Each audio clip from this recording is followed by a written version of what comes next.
మరప్పుడు తనని ఎందుకు విడిపించలేదు? ఎవరు చేశాడో క్లారిటీ లేదుగా. మీకు క్లారిటీ ఉంది, అందుకే మీరు అరకు నుంచి వైజాగ్ వచ్చారు. లేదంటే నేను దొరికే వరకు మీరక్కడే ఉండేవారు. వాడు నీ మీద అటాక్ చేశాడన్నమాట నిజం కాదా? తర్వాత నేను తప్పించుకున్న సంగతి మీకు తెలుసు. అయితే చూస్తూ వదిలేయాలా? నరికేయాల వాణ్ణి. ఇదిగో, ఈ ఆవేశంతోనే మిమ్మల్ని నరకడానికి వచ్చాడనే కదా అప్పుడు మీకు ఈగో.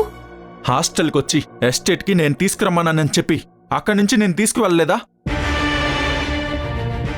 వాడు చేసిన దానికి జైల్లోనే ఉంచాలి. అప్పుడు గెస్ట్ హౌస్ లో మీరు చేసిన దానికి క్యాష్ ప్రైజ్ అని చెప్పి మీరు ప్రవర్తించిన దానికి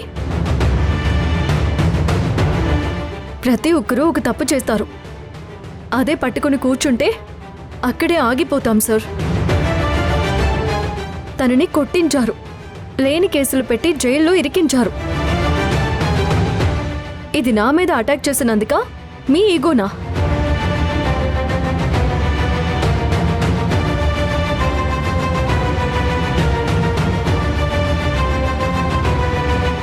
అప్పుడు కోపంలో చేశారనే అనుకుందాం.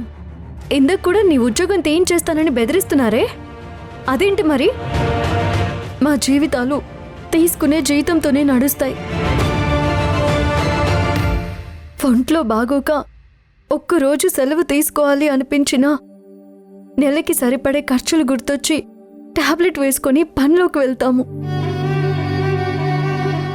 మా కష్టాలు ఏసీ గదిలో నుంచి చూసే మీకు ఎప్పటికీ అర్థం కావు. ఇక ఆపుతావా నీ సోది?